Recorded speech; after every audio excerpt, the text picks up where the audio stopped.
call him Professor dahil ang Big Bang member na si G-Dragon magtuturo na sa isang prestigious college sa South Korea. Habang si Blackpink Lisa may maikling pasilip sa kanyang music comeback. Panoorin natin to. Aura with matching street style outfit. At sinamahan pa ng pang-hip-hop na background na music. Ito ang bagong trending na TikTok video ni Blackpink Lisa. Maraming na-excite dyan dahil sa caption niya na coming soon. Kaugnay niyan, inanunsyo na rin ng K-pop star sa kanyang Instagram story na maglalabas siya ng bago niyang kanta after 3 years. Wala pang ibang detalye dito bukod sa nakalagay na Lisa at coming soon.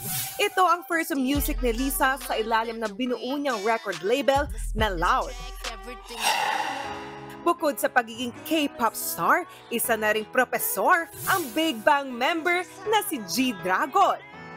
Sa report ng The Korean Herald, inappoint si GD bilang visiting professor ng Korean Advanced Institute of Science and Technology. 2 taong magtuturo dyan si G-Dragon.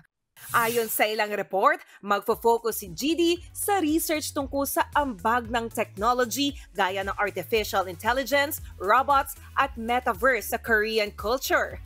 Super proud naman si G-Dragon sa kanyang milestone, kaya in-story niya rin sa Instagram ang kanyang teaching certificate.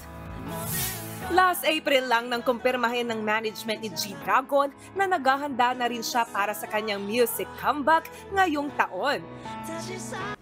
Mga kapatid, Jania Lipon po, laging maging updated sa latest sa entertainment and lifestyle para maging una sa balitaan. Bisitahin at mag-subscribe na sa social media pages ng News 5.